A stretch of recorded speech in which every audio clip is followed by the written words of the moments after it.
There's Mike over there in the corner.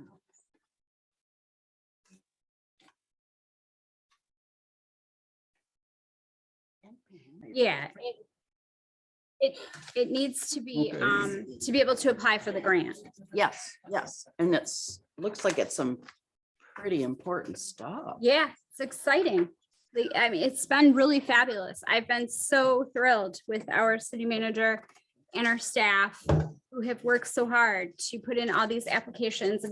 I came in last Thursday to sign, a stack, and our wonderful treasurer had like little colored tabs for all of the places and was putting them out on top of the desk with sign here, sign here, sign here, sign here. Mhm. So she really is on top of these grant applications. It's hard and they are making it happen so we can get funding to do these wonderful things. And I truly appreciate it. Yeah, it's huge. So when we need to vote to apply for the grant, we need to vote to apply for the grant. All right, I am going to call the regular meeting of the Cedar Springs City Council of June 9th, 2022 at 7 p.m. to order. Please rise and say the pledge with me if you feel so inclined. I pledge allegiance to the flag of the United States of America and to the republic for which it stands, one nation, under God, indivisible, with liberty and justice for all.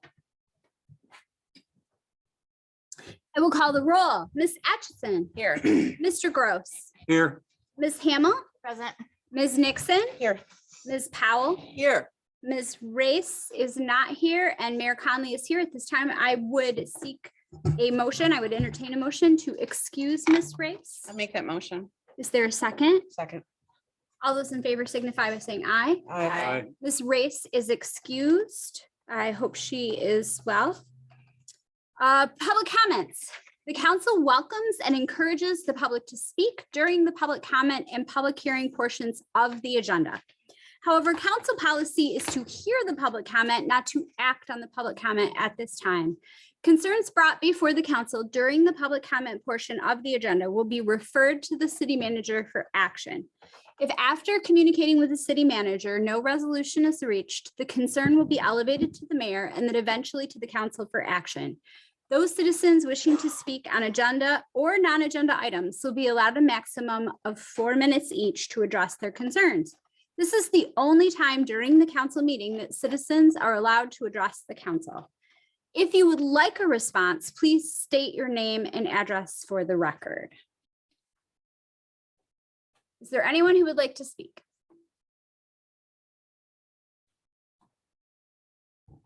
Good evening. My name is Cami. I am from your public library.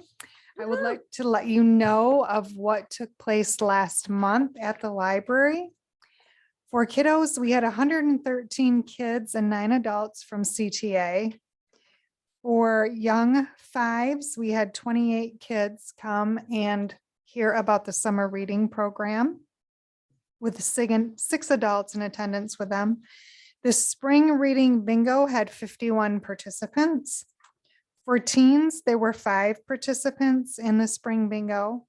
For adults, there were 27 attendees, donors that came to the blood drive. We had 44 quilters, 6 adults at the Around the World in 80 Days party, 5 at the Friends of the Library meeting, 8 at the book club, and 2 at Writers Group, and 17 for the spring bingo. For families, we had 201 attendants at the birthday party throughout the entire day. We also attended the Literacy Council. We did 2 school visits for 2nd and 3rd graders about summer reading program. We were visited by WZZM 13 and featured on their spotlight. We are launching summer reading this coming Monday is the kickoff. Yay. I have brought programs of what will be happening. There's lots going to be happening. We already have 191 pre-registered.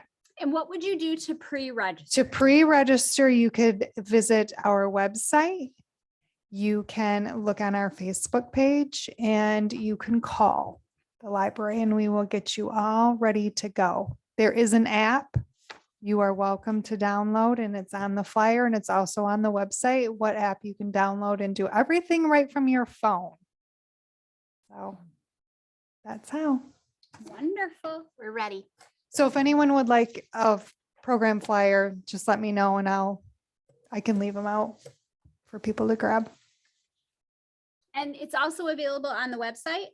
Yes. And on Facebook. Thank you, Cami. Anyone else wishing to speak at this time? Madam Mayor. Yes. I believe Representative Glanville's with us. If you'd like to call on her. Hello, welcome. Hey, Why, thank you. It's a true pleasure to be here with you virtually. Can you hear me okay? We can. Oh, fantastic. So yeah, and let me just say to begin, thank you for offering your meetings in this format because it certainly makes it easier for folks to be able to attend. And I appreciate you being able to accommodate my schedule as I'm trying to reach as many community events as possible since I've just started with the legislature and trying to get to everyone here this spring. So thank you, and thank you for the opportunity to be with you this evening. Quick update, I have been with the legislature for not quite a month. And so I am assigned to the Insurance Committee and the Committee on Commerce and Tourism. In the Insurance Committee, we are focusing on primarily the discussions have been around the auto no fault, fixing auto no fault, which is a critical issue and something that I've heard from local constituents about. I know there are some active groups in our area, particularly a little bit north. So really actually grateful to be a part of that committee and doing what we can to help solve some of those issues that have come up since auto no fault. So working on that. Commerce and Tourism has only met once and it was a pretty light agenda, nothing that would really have any effect on Cedar Springs. I also had the opportunity to meet with Dave Ringler the other day and the Brewers Guild. So excited to hear about, of course, you know, all that's going into Cedar Springs, you know, and the economic development around the brewery and the whole downtown area. From his perspective, and looking forward to being up for Rockford's start of summer? I think that's what it's, yeah, that sounds right. Is that the official name? I know that's what we're celebrating. So I'll be up this weekend in the parade there and, you know, going around to some of the businesses and things. So celebrating the start of summer up there and probably getting up into Cedar Springs this weekend as well for some of that. So on the floor, in terms of votes in the House, I'm trying to think what really applies, again, just to make it relevant to what's going on for you all in Cedar Springs. I did vote against a voucher program that would give people money to pay to private vendors to help make up for learning loss due to the last few years with our kiddos and COVID. But I think that money would be much better spent if we invested it into the schools where they already know the teachers and the programs and, it's a more comfortable setting for them. It's a familiar setting for them. And it's the people who know exactly, what they have learned, what they haven't, where their greatest needs are and things like that. So I think if we're going to spend that kind of money, which by the way, the bill didn't have a revenue source attached to it. So, but if we are going to be investing that money in our kids, I think it's best spent through our public schools, and I will hold to that. So I was very appreciative to see your vote on that. I know that initially they were trying to bring a ballot initiative that would be veto proof to have it passed by the legislature, and then didn't get the signatures. So they were going to try to pass it anyway. So I was really grateful to see that no vote. Well, I believe in our public schools, and especially in an area like, Cedar Springs and Rockford. I mean, it's very community. The schools are a big part of the community, and we need to be strengthening those, resources within our communities to just build that back up. So that was on the docket. I met with the Michigan Townships Association today to hear concerns about some of our neighboring townships and how some of the bills that are being considered in those areas, which of course, although you're not a township, would probably affect you as well, since it would be a bill. And so we're talking about some things like a particular around water quality, how we might be able to, the work that's being done to address the septic issue in the state of Michigan. I believe we're the only state that does not have septic regulations. So, Imagine that. so working on that so that we can help clean up our waterways or keep them cleaner. And that's one of the things that they're engaged with, among others. So that's kind of some of the top issues and some of the interesting things that I've been working on. And I know you said no questions. Well, I was just going to say, I was going to let my council, if anyone has questions for you. Yeah, Congratulations on your win, and hopefully you'll you. come up to Red Flannel Day.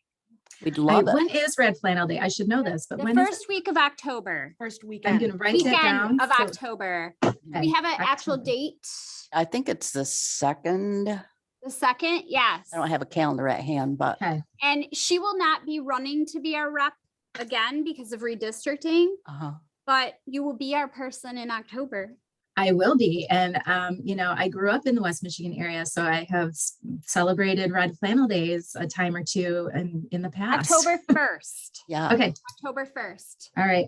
I will put that, you know, that's early enough. You might be the first request for that day. So I'll make sure. I that will, gets on my I will calendar. send you a thing. Perfect. Anybody else? Anybody else have anything? Just congratulations. And also, is there a way that we can like email you or something? Yes, absolutely. In fact, I can just share that with your mayor. And Okay. then or with the whole council, I'll go through, you know, the contacts and just make sure that I reach out to all of you with my contact information because I may have absolutely. it in my email already. If I do, I'll forward it on. Okay. Yeah, happy anytime. Please contact me. I would love to just, meet with you, conversation, hear what you're thinking and, you know, where your concerns lie for sure. Interesting. Thank you. And thank you Well, for thank you so taking much. time to pop into our meeting. Oh, absolutely. And I'll be looking for you guys this weekend. Thank you all. Anyone else at this time wishing to speak during public comment? Good evening. My name's Dan Spitzbergen, PO Box 42 here in Cedar Springs. I've come before the council now, I think this is the 3rd month, about a situation that's been ongoing in front of you folks for 6 months and ongoing with the city for basically 2 years. And I'd like to, it's a non-agenda item this evening. I'm kind of hoping that maybe you will see some wisdom in putting it on the agenda if that's at all possible. I would appreciate it. I'd like to speak to the situation regarding the multifamily properties that are existing in the R1 zone. And I wanted to speak a little bit to the history and records regarding the multifamily properties. As of right now, I haven't been able to locate minutes of either the city council or the planning commission meetings prior to 1982. However, there are enough pieces to the puzzle to see what actually happened. We have building permits and certificates of occupancy that were granted prior to 1982 to show that these conversions were done legally. And we have notarized statements from 2 of the 3 still living people who were members of the planning commission and the city council at that time. You know, so we'd be glad to share that information with you if you don't have it. Between 1969 and 1982, there were many blighted properties in the city of Cedar Springs. The Planning Commission and the City Council welcomed investors willing to purchase these blighted properties. The city rezoned properties from Zone A, single family, to Zone B, multifamily, and granted building permits to allow them to be rehabbed into multifamily properties. The city also rezoned individual lots from Zone A to Zone B, so builders could build new multifamily properties in that area. On August 16th of 1982, the City of Cedar Springs Council and Planning Commission passed ordinance number 53. This defined the current R1 single-family zone with a map of the area covered. Their intent was to stop future conversions of single-family homes into multifamily homes and to stop the rezoning of individual parcels from Zone A, single-family, to Zone B, multifamily. So multifamily properties could no longer be built in the new R1 zone. Existing converted single-family properties and Have a minute site-built remaining. multifamily properties were granted legal non-conforming status so that their use could continue. And that can be referenced in Chapter 32, Article 5, Section 584 through 589 of the current city code of ordinances. So I would like to plead one more time that you folks try to take some action on this. We would appreciate whatever you could do to help us in this situation. Thank you. Any other public comment at this time?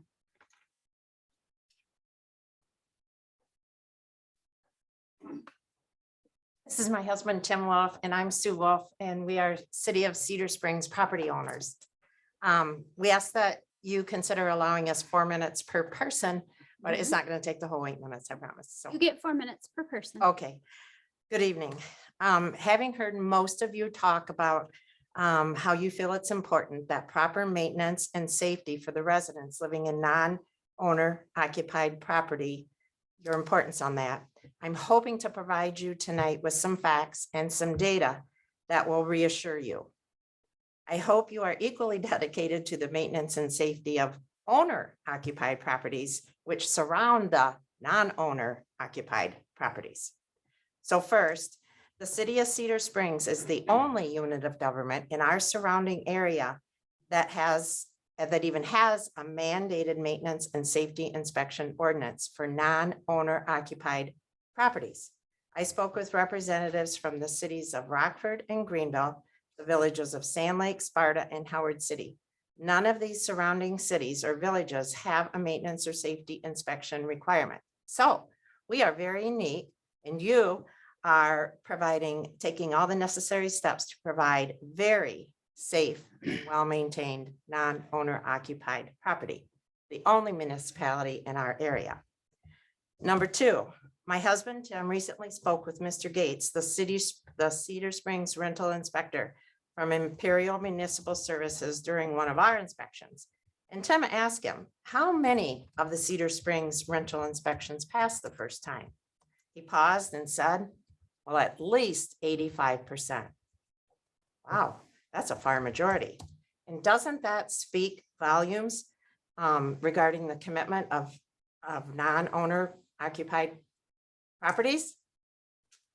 Third, I want to just try and explain how thorough these mandated and regular inspections really are, and just some of the items within the International Property Maintenance Code have to be met.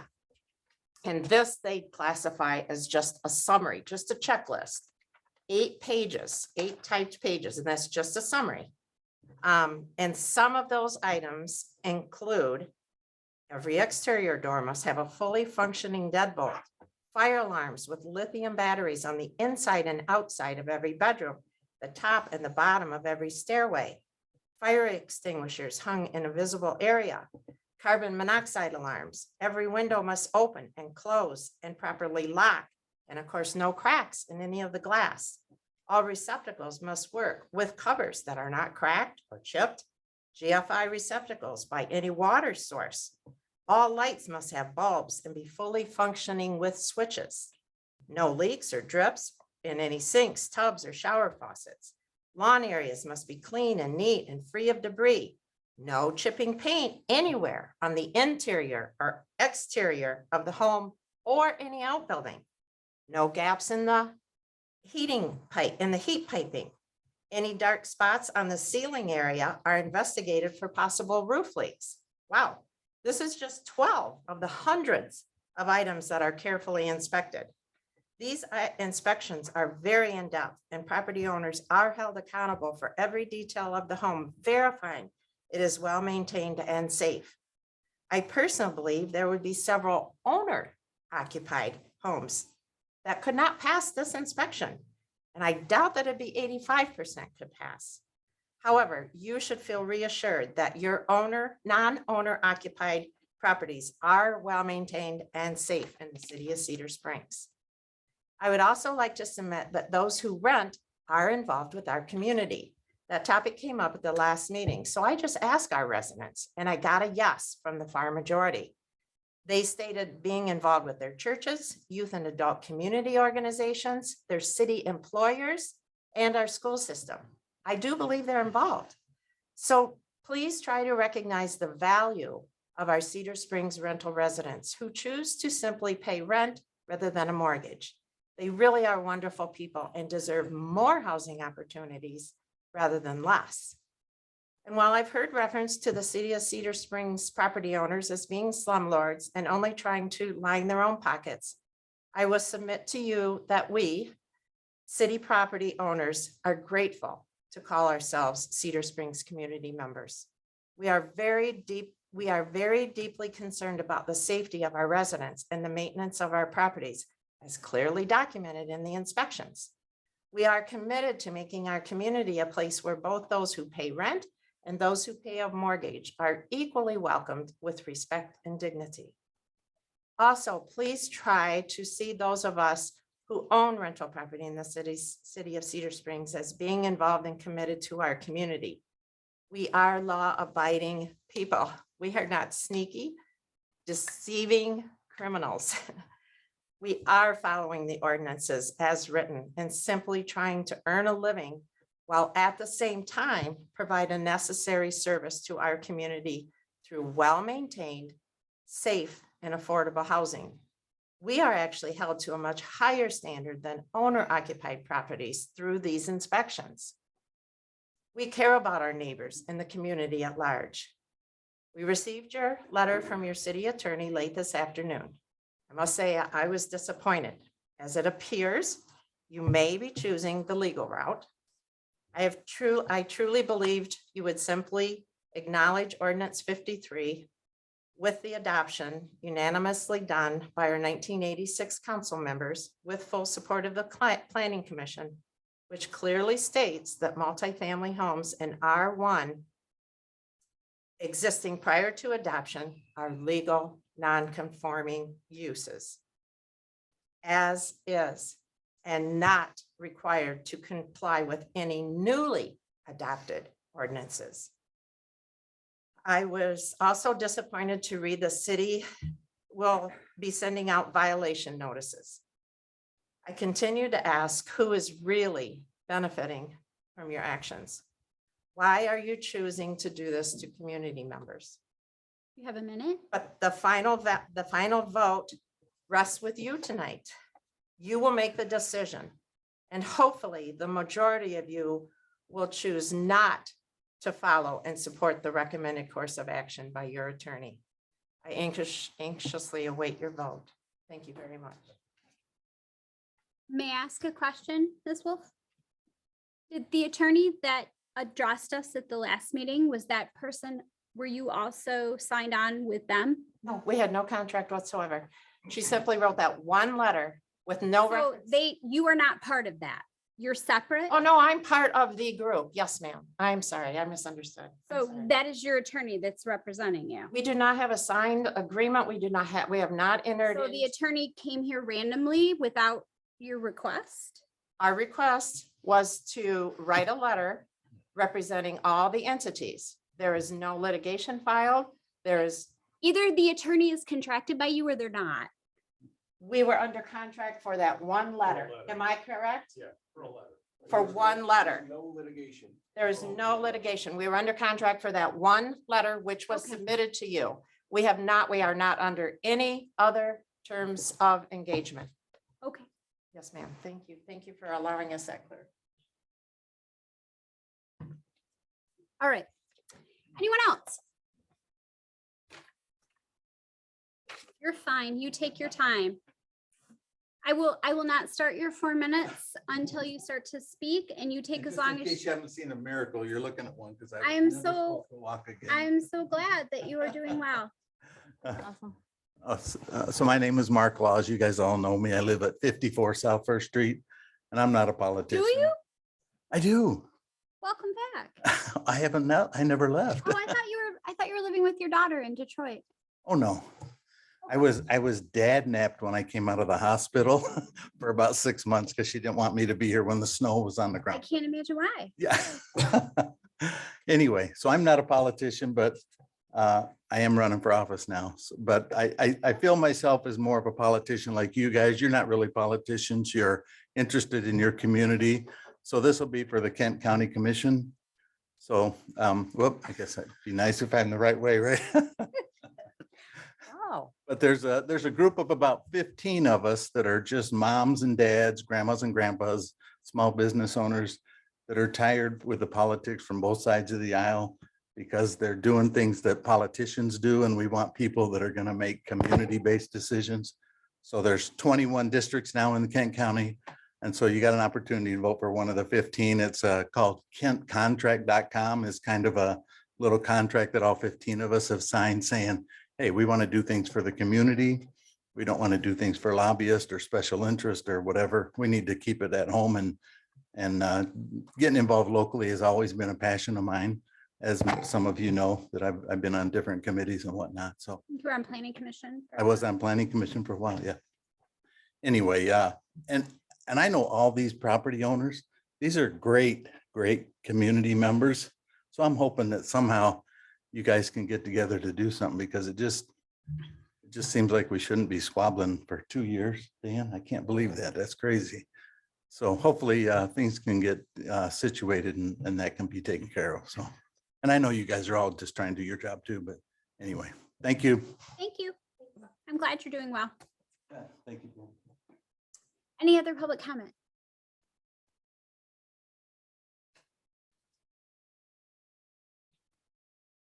My name is Chris Conflitti. I have a property in town, 67 East Beach.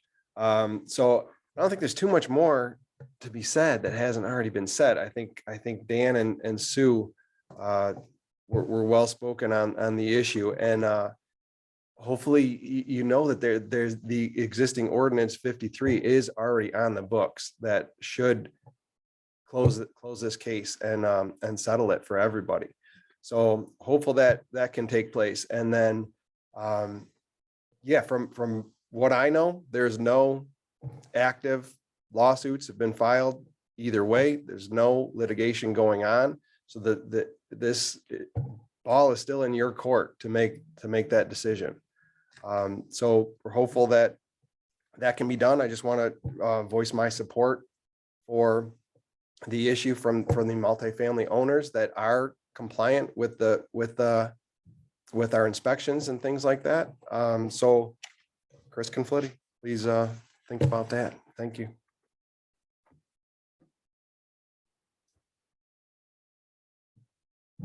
Welcome. Hi, Derek Ladishkin, 12909 Shaner. Just agree with the statement that nobody's representing us right now. There's under no legal obligation. We have no representative. That's why the letter got sent out after the attorney letter to basically say, we want to deal with this outside of the attorneys, if at all possible. We're ready to move forward on our property, but again, we can't. It seems this issue was initially brought forth because we couldn't prove that these were legal, non-conforming properties. I think we've done more than prove that through statements that you guys have received, sworn affidavits from members who were in 82 on the planning commission, who said that their intentions were that these be grandfathered in. Personally, we have units that are empty, that affordable units in this community that can't be rented out right now because of what's going on. It seems like the goalposts keep moving on the city side, where initially it was prove this.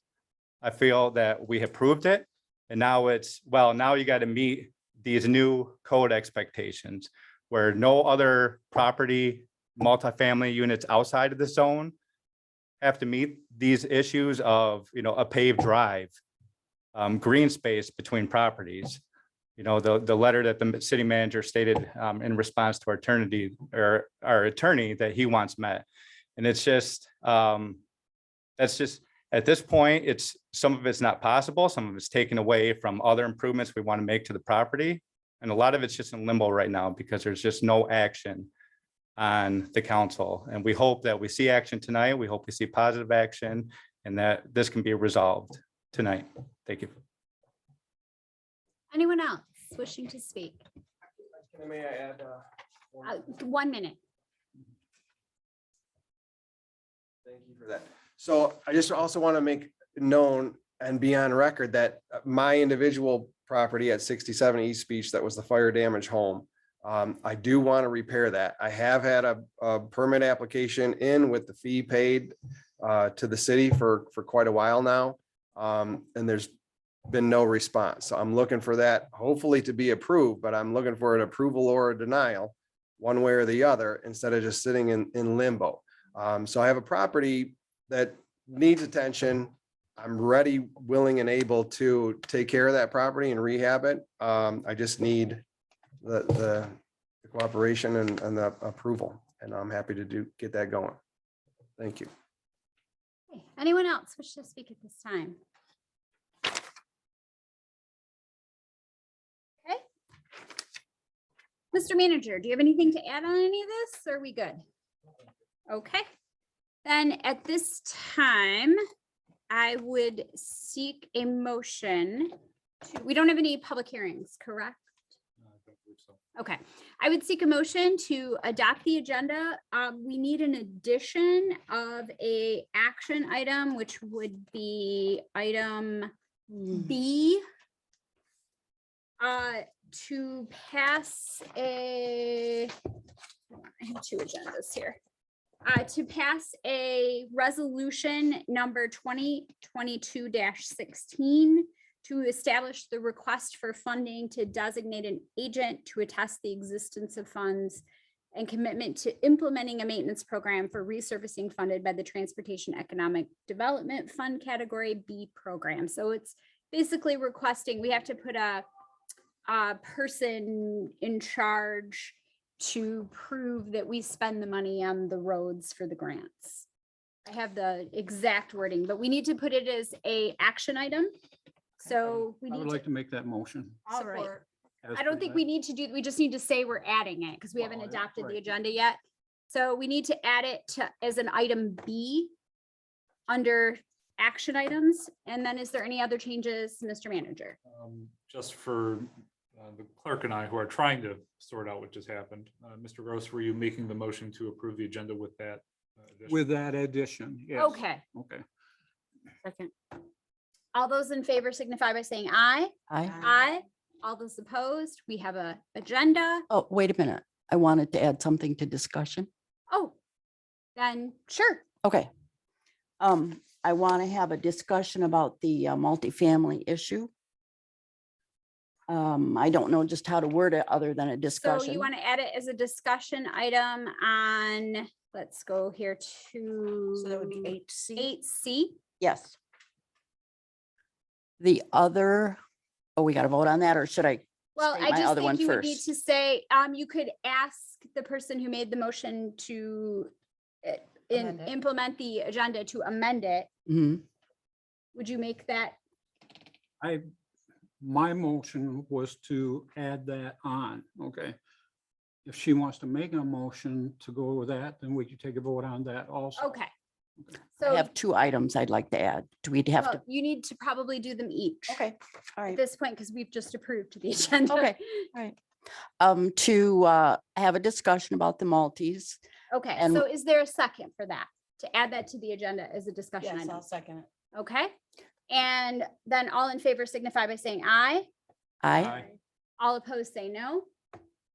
Motion carries. We will add that as a discussion item. Then what is your next? The second one is I'd like an update on the Colville situation. They were in here last month to find out what they could do with the property they thought was theirs and it isn't theirs and so They on and were- so they forth. were Okay, so again, that would be a discussion item. Yeah, C, I, That would be D to get an update on that situation. on the, they Lease? were gonna rent. the Like a piece? lease or something. I mean, this is obviously your meeting, but I don't know if that's a discussion item. Okay, I'm happy to talk about that anytime. Well, let's talk about it tonight. Okay, okay, so we'll add it as a discussion item D. that'd be good. Do I have a motion for that? I'll make a motion to add that as a discussion item D to have an update on the Colville property situation. Second. All those in favor signify by saying aye. Aye. All opposed? Motion carries. Any other amendments to the agenda before we move on? All right, then we have a consent agenda. Council members may request that any or all items be removed from the consent agenda. A motion is then in order to adopt all items not removed from the consent agenda. Requesting the removal of an item from the consent agenda is a prerogative afforded each member of council and does not require the support of other council members. Like to make a motion, we approve the consent agenda as presented. Do I have a second? Second. I will take a roll call since this involves spending money. Ms. Atchison, Yes. Mr. Gross, Yes. Ms. Hamel. Yes. Ms. Nixon, Yes. Ms. Powell. Yes, And Mayor Conley votes yes. We will move on from the consent agenda. Action items. Motion to approve the painting of the cold storage building at 66 South Main Street for a cost not to exceed $9,840 by K&A Painting LC. Do I have a motion? I'll make a motion to approve the painting of the cold storage building at 66 Main Street for a cost not to exceed $9,840 by K&A Painting LLC. Do I have a second? Second. Okay, any discussion? Mr. Manager, is there any bit? I know we talked a little bit about the bids that came in and Yep, so this is something that we've actually wanted to try to accomplish over the last couple of years. The building next door to us, which we refer to as cold storage building, was painted back, I think, in the Chris Burns era. Yeah. Got some interesting colors going on there. And it is a bit faded. Mhm. Of course, one of the things that I'm trying to really, take into my core is something we have in the master plan, which is we're trying to lead by example here. right. And now that we're just a little bit better funded than we were a couple years ago, this is something I wanted to tackle. We're getting towards the end of our fiscal year. We've identified some funding to get this accomplished. There is shortages and cost overruns on everything right now. Sure. We originally estimated this would be in the 5 to 7 range. We did have one bid that came back, I think at 5,500 or 6,000. But the code enforcement officer who led this prerogative for us indicated she just didn't feel comfortable with that quote. And I take her at her word for that. So K&A Painting, they're local, they're on Ash Street. They painted the interior of this room that we're in right now. They did an excellent job. Mhm. I think it's well worth the extra money to have K&A Painting do this for us. Sounds wonderful. Any other questions or discussion on this? Just one minor addition. We haven't chosen a specific color scheme. We did present K&A with a basic idea of what we're looking for, but I think at some point we're going to have a final design. Now, of course, staff is happy to do that.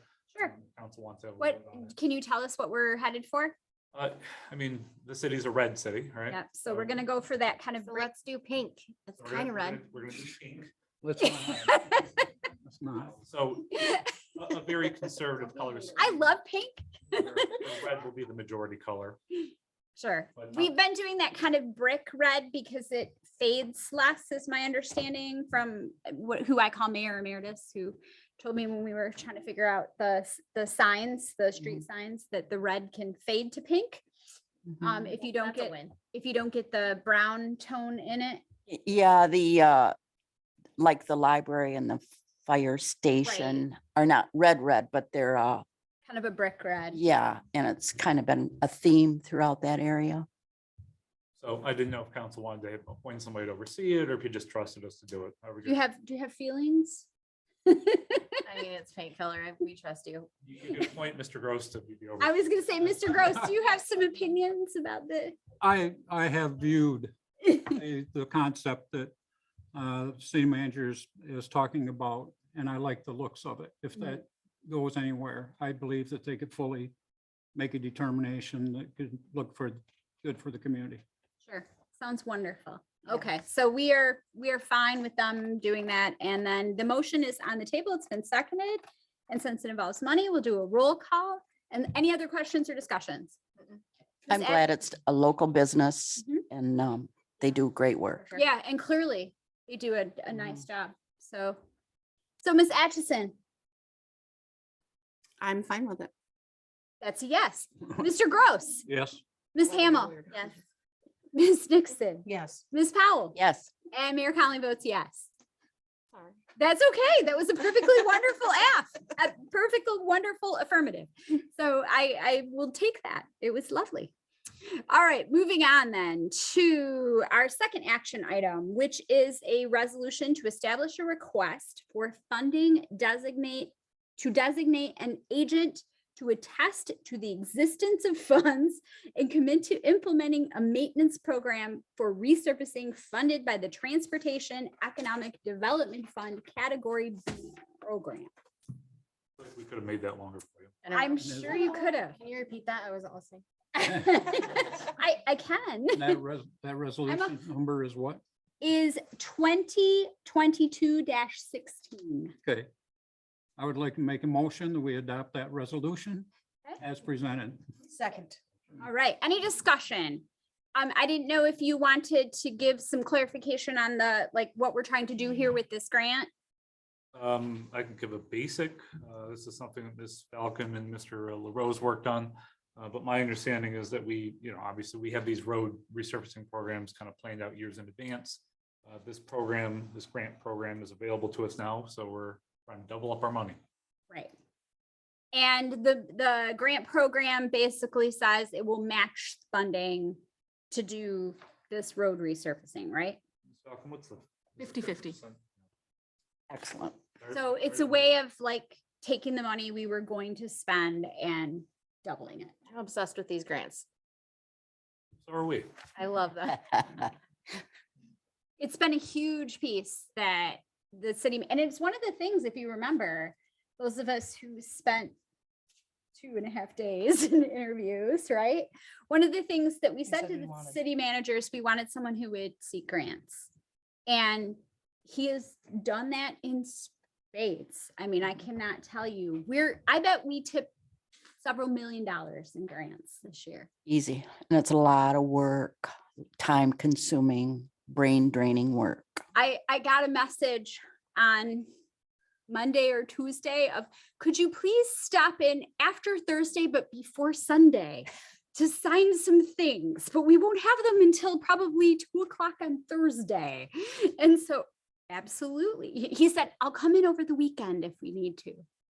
And they got him on Thursday. I get a message, we have the forms. I'm like, okay, I'll be there when school gets out.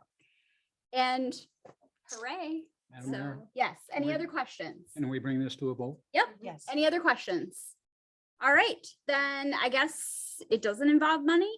All those in favor signify by saying aye. Aye. All those opposed? Motion carries. Is it saying we're spending money that we're spending? Yeah, it technically involves money, $160,500. Yeah, but it's money that we already, Budgeted, Also, allocated. It's council's prerogative, so. yeah, it's just, we try to do it if we're spending additional money. We already voted to spend it in the budget. All right, moving on to discussion items.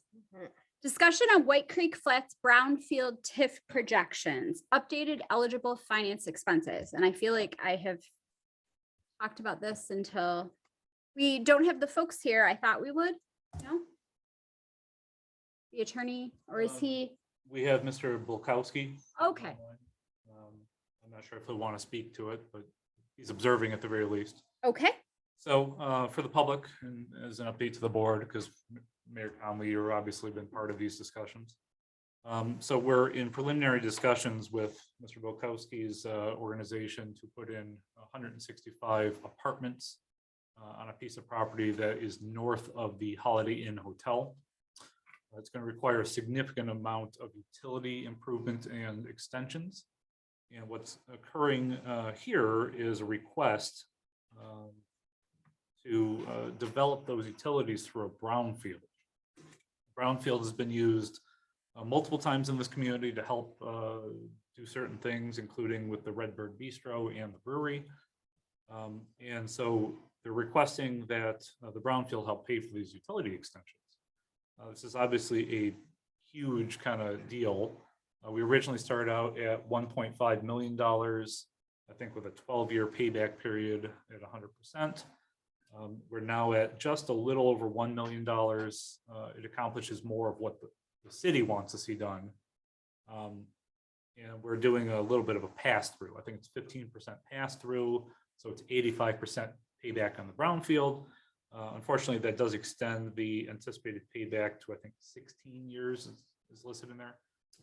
But it allows for funding for fire Department, and police and all sorts of snow things. removal. So, you know, it's a high level question for this board, a philosophy of, do we want to use these types of funding mechanisms to do what, you know, we can't pay for up front, which is utilities extensions. These utility extensions, especially the closing of the loop on. I was Pine going to Street. say, there's a piece of this that's very critical to the city Yeah, that needs to happen. that's a good word. That's critical infrastructure, which we have been racking our brains for the last 6 years that I've been here. I know Mr. LaRose has been here for 20 plus years. He's, you know, wanted to do this as well. And this is an opportunity to do that in addition to bringing high quality apartments, many of which are going to be ADA accessible. And frankly, the city's growing, so it's not a bad thing. So I guess it's a question for you guys, philosophically speaking, whether this is a funding mechanism that you're interested in pursuing, and do these numbers look okay that we can move forward with both the planning commission and the Brownfield board, which is the DDA board. And I'll tell you, because I had several meetings with Bill and with Darla and with Mike and the folks from this apartment complex prior to this meeting. And one of my big concerns on 100% pass through was, how do we then as the city fund fire runs, medical runs, snow removal? It's gonna kick us to a second voting, because we're at, Ms. Johnson, what's the number on when we need a second precinct for voting? Is it 2,500?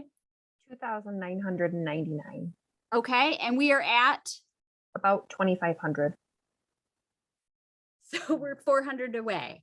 So if we hit that number, and this, you know, we have these other houses that are going in also, then we have to have a second voting precinct, Mhm. which means a second voting machine, which Mhm. means Money. the staff, all of that has to happen, and we pay for that Mhm. through taxes. So if that is 100% pass through, we can't fund those things. So that's the piece on that. Yes. So, but this is 100% brownfield payback for 12 years. Yeah, No, the new No. agreed upon thing is 85/15 for 60 years. Yes. Yes. Okay. That's what That was the shift. the original deal was the 1.5 million at 100. And that Okay. was for my 12 years. concern. And Is then that they okay, I see. renegotiated, got better things for us. because Okay, I see. so we get the 15% to be able to pay. For those ongoing costs while they are ongoing. Right. Okay. And then the piece that we get out of it as the city is, I mean, and not, again, it's all about providing services, but it pays for this critical piece of infrastructure that closes this water loop. And I'm certain that the mayor emeritus could explain this better than I could, but there's basically a loop for part of our water system that isn't closed. And if it breaks in a place beyond that, we have a problem. if I could make it just a little bit. Yes, simpler. please. All of the water that goes to the hotel, fast food restaurants, this whole area, the HC district, which is what we call by the 131, goes through one pipe across 17 Mile Road. If that pipe were to break, there could be a 3 or 4 day period before it could get fixed. This includes the brook. Yeah, the nursing Oh. home. How is that never broken before? Well, Like with water main breaks in winter and stuff. Don't My say- lord. Okay, sorry. So what we would do in Yes, hush. a closed loop, Throw salt. we would close that broken section and then pipe around it across Yeah. Pine Street, which is Right. what this would do. Which gives us a backup. So if it breaks on this side, you can bring it in around from this That's side. insane. Okay. Does that make sense? Yeah, I'm like nervous now though. No, but I mean, this Like, is, do this well, immediately. we've been talking about how to make this happen. And remember, those businesses weren't all out there until very recently. Right. I mean, when I moved here, there was no Big Boy. Yeah, the brook came while we were on council. Right. So my question is, how much is it per year for all of those services? Like, would 15% cover it? You don't know because you don't know how many medical calls they're gonna have. You don't know Well, how you much can guess snow is. though off of- You don't know how many people are gonna be. It's Like, you have complicated. to be able to guess though. Well, there's gonna be estimate. phasing. and- Yeah. Like a guesstimate, even if it's like I- a range. We were trying. So 165 units, are these going to be low income units? Some, no, I don't think so. Okay, well, and the reason that that makes a difference is just like. So The there's nursing there's job. a disparity amongst people who have lower incomes, that they tend to not have equal access to healthcare and therefore require more medical calls. So if it were the case that it was low income, we could look at Red Flannel Acres and say, and ask Marty, well, how many medical calls do you get? Sure. But that's not really an apple to apple Right. comparison in this case. Part of it is, we did, one of the things that was important to me when we first talked about this was that a certain percentage of them needed to be highly accessible. Okay. And they said, no problem, we will make that happen. And I think we agreed on, I think it was 10%. There's a percentage. Yeah, I don't Okay. know. Anyway. Well, probably on the um, first floor. Some of, right, and some of those, well, but they're also zero stop. There, I mean, there's a First whole, well, but not everything first floor is. Oh, okay. But they'll add the grab bars, they'll add the whole piece of it. But again, that's gonna probably have some additional, some of those people are more likely to be elderly. You know, as I talked to a person from the community building development team the other day about our master plan and the piece that we need to make sure things are accessible because we have aging people in our community who require medical calls. So I don't know, it's, we stabbed that a couple different ways. Am I right, Darla? Like, we tried to look at like medical calls in the past. We talked to Mr. LaRose about it. We talked about part of it, like when you look at things like snowfall, depends on the snowfall. So are we just gonna put those 15% in the extra, like this critical infrastructure stuff fund then forever? And then if it's 16% one year, then we'll have it covered from the other year that was 11. So, not to get bogged down in 15 and whatever, but this is a philosophical problem, you know. Well, I'm fine with it, but I just don't want to like be like, yeah, let's do it. And then the 15% is nowhere near covering it. And then we're like, It- what? Then we're into general fund, which is Right. why we have a minimum of 20% that we set aside. Okay, all right. of our I mean, this operating is, costs. but this was But part of the, philosophically, I'm for this. I didn't feel like zero was an option. No, that's not an option. That was my concern. I agree with that. Plus, you know, obviously I can't talk about things that we're working on and sometimes, but you know, there are ways that we're working on getting that number from 16 down to a lower number. Right. Because at the end of the rainbow, we're gonna be getting the full. Right. Value. And I forget, do you remember the total value? This is gonna be a several Large. $1 million project Yeah. that both the city and the township are gonna benefit by.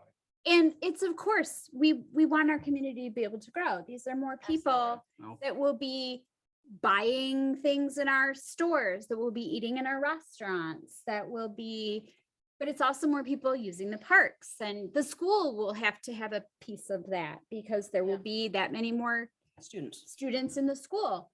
And so it's just making sure, as I explained to, I think it was Mr. Bukowski in our conversation, that we aren't a business in the sense that we don't make money off of taxes. We collect taxes to provide services. And if I don't collect any, I don't have the money to provide the service, to pay the medical people and the fire people to go on the calls, to pay Bill to plow the snow, to fix the streets, to pay the folks out at the water treatment plant to treat the water. Like it's to pay for another voting machine, to pay for voting staff to make it so they can vote. So these are So all what things is that it- have to happen. What is it that they, what you want? Like, what do you want from us and what is? Well, that was In terms, they originally wanted 100%. And I said I didn't think that we could swing that. yeah, so we're just talking about the 85-15, right? And just saying like, we support, Yep, so going right forward now, with all that, I'm or looking what? for is kind of a consensus from the council that this is something you're willing to see move forward. Because even though I don't think this board has an actual say on the brownfield side of it, Right. at some point, you're gonna be talking about the fourth budget, part, five, right? Okay. which if you don't approve that, it kills the project. Right. So it's a lot of moving parts. I'm trying to get everybody going in the same direction. Because that's a piece of it too, because we have to pass through the initial 425 tax piece of it to Solon Township. Exactly. So I'm in favor of the new proposal. The 85-15, Yes. me as well. Okay. And that is the one question I have, okay, and it keeps running back in my mind. Is this on the total taxes charged or only the total taxes that are received by the city? Yeah, my understanding is that this is everybody's in. This is not just the city's portion. Okay, there are certain so, parts of the school so do we need to discuss this with Solon Township also? Because if we're not passing on, if we're not receiving any taxes where we can pass on the portion that they would have received on their property, are we taking out of our cash fund? That's what we're doing, Can you right? answer that Okay. question, Darla? So and that's Is where, it that's where pre I'm or at. post? Are we losing all of the taxes plus the tax revenue that is going to have to be forwarded to To the Solon Solon under the Township? 425. Therefore, anything we're calculating now has now gone up. Well, in my understanding initially, when we were talking about that 100%, is that's what it was. And that it would actually, like, we would be paying Solon their portion of what the taxes were originally under the I'm 425 not- agreement. and I'm not collecting them. hearing that, Madam Mayor. But There's the- some uncertainty here as to what it is. Uh-huh. But So then if my we're giving understanding him- was the if we're- 15% on the, Excuse me, please. If we're giving them that allotted millage and we're trying to cover it out of our funds, then where are we at? We're okay, working at a deficit Mhm. instead of a maybe break even. right, which was my Okay. understanding on the 100%. So, but my understanding when we talked about the 15%, now tell me if I'm wrong, that what we looked at was that that goes across all of us and we all take that hit in that time frame. So that the 425 piece of it would also take that hit, which takes the whole piece of it down, but extends it over time. Am That I wrong brings- on that? And that brings up my question. Is Solon Township willing to do that? Well, I don't know that they would have a choice if we voted on it as under the rules of the 425. I don't know. 425 agreement's already in place. Yeah, so You they better- don't, they you don't better get, Be double checking that first well, because we can, but that's, you're and not. again, this was the attorney conversation, which was part of my concern about it. So could I interject for a second? Please. So, good questions. I'm not 100% not sure on that, but I'm also not asking you to commit to that today. No, I understand, but the discussion is, Mr. Madner, is that this is the way it is. Well, it's not the way it is because we don't know exactly how the way it is, in my opinion. I'm all for the agreement, okay? But I'm wanting to know, is the tax revenue that we're anticipating to pass on and a return to them is going to alleviate or be released from what we have to give to Solon Township. They may not be willing to give up that. Right now, they are getting tax revenue for that property, even though it's vacant. They gain a lot when it's developed as part of that agreement. But we can't barter away something that isn't ours. Sure, I get that. And all I'm asking for today is whether you guys are willing to see this move forward so I can answer that question and all sorts of other questions that need to be answered. Miss Atchison? they did say when they were here that they still have to pay their full school millage Right. and That's- those other millages. That Just- isn't taxes. That's Right. school I just millage. wanted to make sure that we were Those clear are- on that point too. 425 is based Right. on property taxes. Right. Values, right. So is millage, so is school millage. Hey, Mike, this is Wally Bulkowski with the development. Can I interject? Please, that would be wonderful. I concur with Mike. All good questions. But when we go back and look at the Solon Township tax issue, looking at the tax records and the payment to Solon Township, the total taxes based on this property now with a taxable value of only $20,676 is only $1,054 a year. Right. So we're not talking a huge chunk. So even if the 425 is approved and that portion, which the gentleman correctly said would have to be made up to Solon Township, the portion is such a small amount of the 15% that it should be negligible. But we won't know that until we do our final calculations, and we're not approving anything tonight. So Right. I'm not really thinking it's going to be an issue. Obviously, we can't come to you and ask you to give up more than we're asking for. It just would never make sense. This is truly an example of a private public partnership with us as a private entities coming to you and say, hey, we'd like to develop this piece of land that has no real taxable value for anyone. Has use, don't get me wrong. Agriculture use is very important, but it has a higher and better use, which will create taxes, millages, and a whole host of other benefits to the city, including, you know, as you've already mentioned, the 1,100 feet of linear feet we have to add to complete the water loop. And then on top of that, completed the other 2,100 linear feet of the water and 2,350 feet of the sanitary, we're taking about another 34 acres and adding significant value to that, which you shouldn't have to do any kind of a TIF financing for. And that would be immediate impact when that's 425 into income into the city.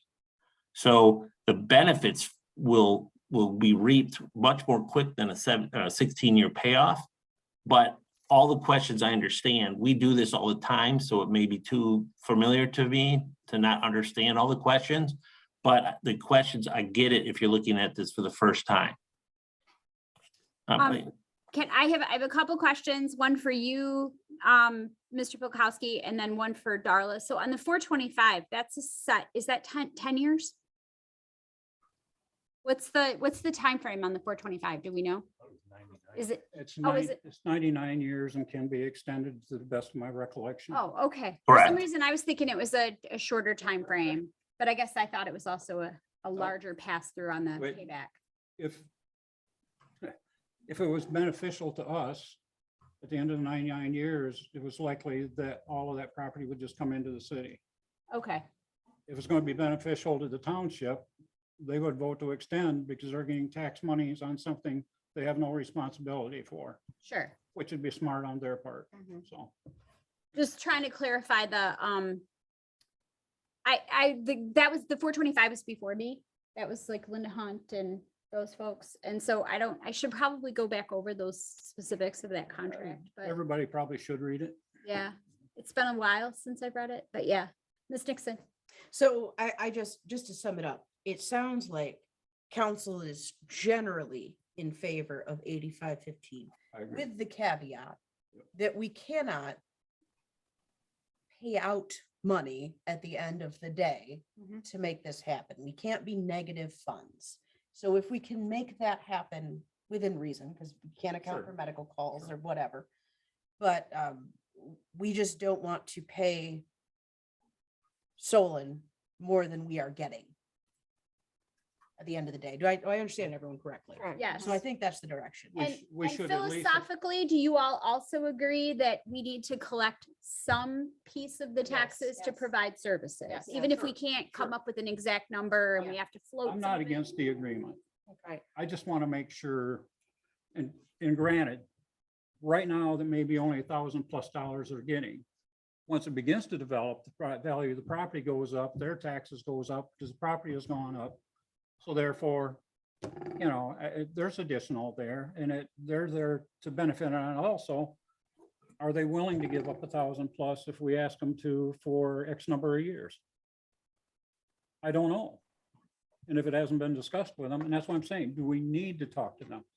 Do you need to talk to somebody out there? That's, I mean, if you're asking me the question, then I've been doing this for 6 years. I don't think I've ever once heard a peep from Solon Township. I was gonna say, I don't know if it's actually that's even, because it would be like renegotiating the contract. I could be right. Yes, okay, that's what Darla's given me the agreement. And again, I'm not trying to like say they just have to do whatever we tell them. I'm just saying, and we can obviously consult with them and say, how do you feel about this?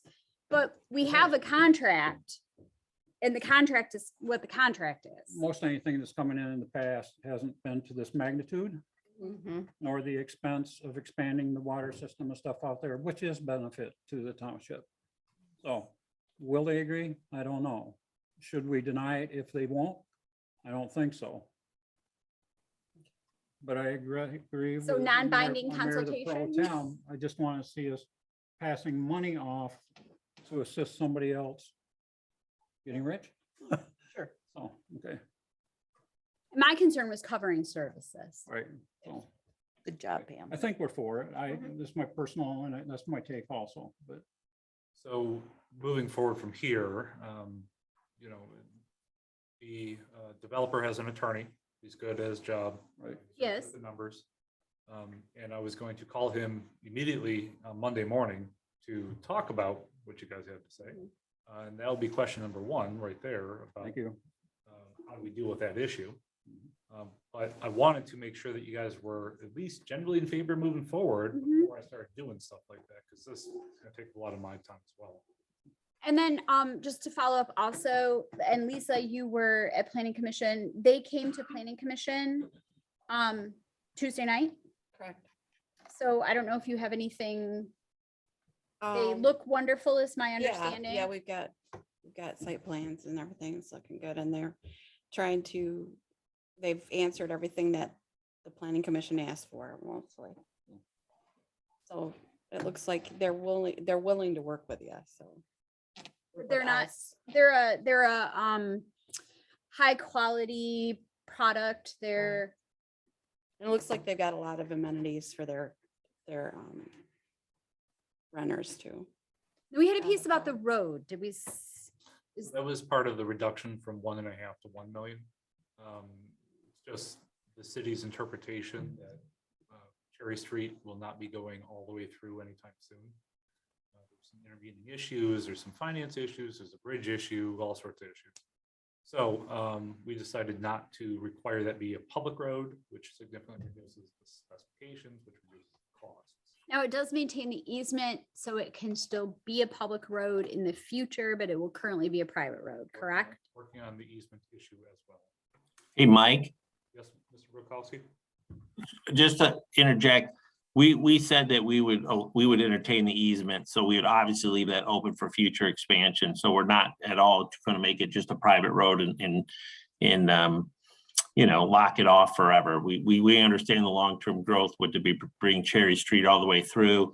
That's why we're bringing the sanitary sewer line all the way up from Cherry up to the property line for the same reason. This is all to make the growth in the future make a lot of sense. So we're open for it to be public now. We understand it's too big of a dollar amount. So we can work at that at phase 2, but for right now, we're just going to do the private drive and the private road through the development. See, Mr. Bukowski, easy to work with. He is. He, every time I have said, there's a thing I have a concern about, he's said we can make that happen. So other questions? Not at this You time. live on that road? I do. That's not a big issue for me. As our clean water, our cleaning water system Wastewater. adequate to handle more and more and more expansion? The wastewater treatment plant is not the issue. Okay, The wells. Wells right now. right. Which I likewise just got 2 days ago, the access to our proposed well site. Yay. Because remember, we're in the process of, we figure we're gonna spend 5 years funding that to get the whole thing for the new well. It might be an ARPA issue. Okay. But we needed to get access to the property to Yes. test wells and all the other Uh-huh. stuff. I got that 2 days ago. Yes, good. So we're gonna move forward as quickly as possible. And new wells are expensive. Oh, yeah. They're big money. Yes. Everything's big money. And at some point, we're gonna need another water tower. Hmm. So this is, this is all part of that. Yes. Which again is why we have to keep a piece of those taxes coming into. Yes, we do. So if that makes sense. Any other questions on that? And yes, they've been wonderful to work with. And my understanding is they were wonderful at planning commission when, this isn't even technically in the city limits. Right. But they're coming in and meeting the zoning requirements and asking for all of the stuff. Okay, anything else? Thank you, Mr. Bulkowski. Then we will move on to the next discussion item, which was added. Pools. Cool. Oh, yes. Item B regarding ordinance 241 and ordinance to amend section 32-556 pertaining to the swimming pools of chapter 32 zoning of the Code of Ordinances of the city of Cedar Springs. Proposed ordinance modifies and sets standards for swimming pools for the city of Cedar Springs, first reading. Is this, I'm not sure if Lisa, as planning commission, if you have anything, I know you've been there like a hot 2 Hot minute, seconds. So, but I don't know if, Madam Mayor, could I just ask? sure, I would love to. So as a matter of parliamentarianism, I wasn't quite sure if council would like to see these types of first reads on ordinances be an action item or a discussion item. I think a discussion item. Because either way, it works for me. It doesn't matter. We just have to Right. read it twice, but I just wasn't 100% sure about that. So I think our policy was if we needed to expedite it, we can have it on discussion. And then if we think we have to expedite it, we can vote on it. That is my so interpretation That of the was Merlington. When we had the policy 12, but we've Uh-huh. since replaced policy 12 with, So again, let me interject. State law requires that we read these things twice. because it's. Yeah, because that's of what the- we want to because do. It's an ordinance. So you're talking about a different issue. Yeah. Fine, but I'm, the only thing I'm talking about is whether we want to put the first reading, which is required by law under action, as an action of reading it, or a discussion as a discussing it. It's a discussion. All right. Yeah, I would do a discussion and then action for the second time. Generally, we vote in action items. Yeah. As mayor, my expectation is if it's an action item, we're Mhm. voting on it unless somebody says you're gonna table it. Okay, so that being said, this was reviewed by the planning commission. And the current swimming pool ordinance for the city of Cedar Springs is woefully inadequate. It basically says you can't put your pool underneath a power line, which Or on a sidewalk. is a good advice, but not. That was sufficient. actually a thing. Now, there is state law and state code that we're also required to follow, but it wasn't written into our ordinance. Yes.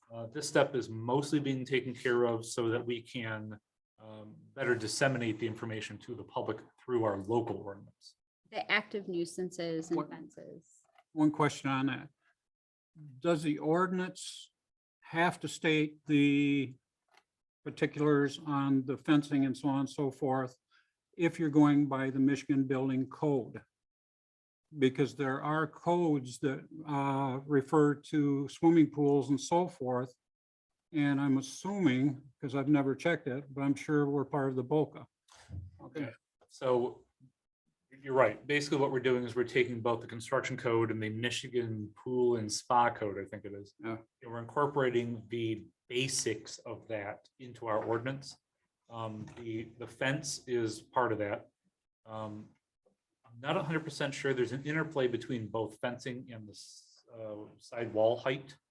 I think if the side wall height is 48 inches or something, and you have a lockable entrance into the pool, then it doesn't need a fence. Self-closing, Yeah. lockable. And that's written into this ordinance. An above ground pool can have the filter within X number of inches from it, so a kid can't climb up and fall in it, and all of those are in there, so it's just. Oh, okay, I just didn't know if we were trying to reinvent a wheel or just No. duplicate. What we're trying to do is if you go to Meyer right now, you can buy a pool that's 30 feet across and 4 foot deep. And we find people putting these in unfenced yards, in the front yard. You're just asking for a kid to climb into it and drown. So what I'm looking for here is some local options Instead of having to reference the state law and code, I can just say, hey, look, our ordinance says. And obviously, you know, we require people to get a permit when they put in a pool that's, I think it's deeper than 2 feet. It's larger than 250 square feet, it has a connection to the water system, all sorts of things will trigger it. So then we can make sure that these things are safe when they're installed. And I can tell you as a person who put in a pool 12 years ago, that there weren't any of those things. When I came in and said, this is the thing I'm doing and I want to put in this fence and I was kind of had someone look at me, this, right? We remember this, yes. And got kind of looked at cross-eyed. And I said, you know, the lifeguard, the person who's a lifeguard in college said, this is what we got to do.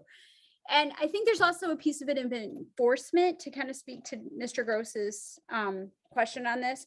We don't put it in our ordinance. It's not a thing our code enforcer can talk about. It literally becomes we send the cops out. As opposed to this is an ordinance violation. So now we can send our code enforcement person out to talk about how to fix it. The only exception I might be able to see with that is that if our code requires for any accessory structure to have a permit or a zoning approval, which could also include pools. It does, and we do handle it that way, but Okay. this is strengthening that. Okay, that's fine. Any other questions on it? Okay, then moving on to, I guess, anything else, Mr. Manager? Did we hit all the high points for that because we'll be voting on it as an ordinance change with the next one. So then we are moving on to Rose's request of an item B, C, Yeah. which is the multifamily use, correct? Yes. Okay. And I will say that I will tell you, they hired an attorney. They can say that they hired the attorney to write a letter, but the attorney is writing a letter proclaiming action. At which point we respond with an attorney, and this is where we're at. So there's you all need to be careful. That's what I'm gonna say. At a minimum, I believe if it's not tonight, it should be at the next meeting. We should be entitled to go into closed session. To have a closed session discussion on where we're at, where this is headed and everything else. And we can do it based on the possibility of litigation. Would you like the attorney to come? Yes. Yeah. Yes. That's probably where we were headed anyways. But Per our conversation. yeah, but to strengthen your point, I did come in on my day off to speak with the landlord's attorney, and their attorney informed me that I was not to discuss the issue with her clients. And I have not done so. And our attorney is now contacting their attorney, who might be their attorney. I don't know. I'm kind of confused. Can you please Well, let and their I mean- attorney review the public comments at this? We did tell their attorney to talk to their clients about, coming in and talking to the city council, but clearly that message either didn't get through or was ignored. So I I have a question for clarification, Sure. just on what the city's actions are. Yeah, you weren't this at the last meeting. I was. Or no, were you at the I meeting? was when the young man from Okay. Varnum showed up. I was Okay. indeed. So my understanding of the ordinance as it exists, the zoning ordinance as it existed, when these multifamily homes either were destroyed at a certain percentage, or, okay, thank you. 60%. At 60% Or destroyed. greater than. Sure. Or transferred ownership. No, No. legal not, excuse For me. those reasons, I Ask don't me. want to talk about this. That's why I'm saying. we need She's to just go- trying we to need- clarify what the current ordinance is. The current ordinance stated that at that time, it was required to be converted. No. They basically don't have a permit to have converted it. That's where we're at. let's get this into closed session. Okay. So My issue is I've hear quite consistently about ordinance number 53. So I looked through our charter till my eyeballs almost fell out. And then I realized that 53 is an older version of the version that is in our charter now. So to clear up that confusion, if people would refer to it as actually the chapter 32 in zoning, article 5, non-conforming, just for reference, and it was updated from 53A to Right. this new version. Yeah, the article, the ordinance that they are referencing doesn't actually exist. Well, this, As- the as- same thing is on there. Right. It would be like us saying the Constitution before amendment, the 21st Amendment. Well, it's there. So when, if somebody It refers just has a to, different structure, number. It's under the. it's piece just of a different zoning. number, it's Yeah. the same ordinance. So just to avoid that confusion, and if we're tied up with the lawyers, like Jerry says, then I think we do need to go to close The only, session. the only thing I can say to that is if it was permissible under 53 Yeah, and the revised changed that later, it's still based on 53 when they were created. That's all I can say. So right, right. Okay. In 1982, that was, I'm just, and that's why I say, let's get this into any discussion we have. Let's get it into a closed session. So, Mr. Manager, you can arrange that? I can, and I probably was going to do that anyways. Okay. Thank you, sir. Well, I assume that the attorney works for us. I would be in favor of even having a special meeting for that closed session so that we can understand sooner rather than later. yes. No problem with expedite it. that. I So- agree. I turned in my school keys yesterday. I'm wide open. So, Mr. Manager, can you see about making that happen? I would love That sounds amazing. I will say, I think it's super important that we all go, so. Well, Yes. we're gonna try. But if somebody isn't there, we have a quorum, we move along. Okay. Just for clarification of Ms. Wolf, this is not public comment. right? Yeah, okay. We good on this? Yes, All right. get action. Then moving on, the second discussion item you had was the. The Covels, what? Yeah, so he was initially, it couldn't be purchased because it made the size not a size that you're allowed to have. Mhm, And we were gonna see about leasing it to him. mhm. He had a very lovely poster. Keep in mind that working with the Covels is a delicate situation. Sure. At the initial meeting, I told him that if the council were open to the idea of a license to use the city's property, that I would pursue that as an option. Mhm. I believe subsequently to that, you guys did indicate you were at least open to the idea. And then I got busy dealing with other city issues.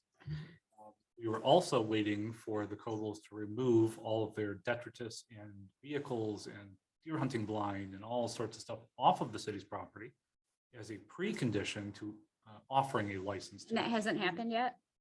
It did, not Oh. that long ago. Okay, wonderful. At least as I understand it, obviously this is on the rear of their property, which we're not allowed to trespass upon. It's at the rear of our property, which is 40 acres in size. Right. But as I understand it, the code enforcement officer did at least indicate it was being removed. I then directed the code enforcement officer to contact them to tell them that we're exploring the issue. I just haven't actually written the license, and then obviously you guys would have to approve it. What's the difference between a license and like a lifetime lease or something like that? Well, so a lease, they have to pay us for. Yes. And frankly, it's a horrible idea for many reasons. Right. A license is essentially what we're doing for the our That- airplane folks. Yeah, I was gonna say Okay. the miniature airplane people where we say, we have a contract that says you're allowed to be here. Okay. It's basically free. Now they would have to disclaim certain things like they can't sue us if they fall in a hole. Okay. But it's complicated by another issue, and that is we're anticipating selling these properties. West So, Street. Yes. I understand the Cobles, again, they're delicate to deal with. Yes. I don't think it's the city's obligation to pay for legal representation, survey work, my time. et Right. cetera, To give them property Right. legally, because we're not going to carve out an exception of the West Street Business Park development for them at our expense. So we could issue a license right now, Mhm. which says all the things that we're talking about. Okay. In 6 months' time, when we sell the property, that license potentially is no longer valid. Okay. And it's potentially putting the new owners of the property at liability and risk. Okay. So- And this was a piece of what we discussed when we allowed the miniature airplane people. Same kind of thing, because they came in and like put in some infrastructure and we said, you know, we understand that you want to do this, but you also need to understand that at some point we plan on developing and selling that property. Right. So we do have something in the works and Well, kind of. yeah.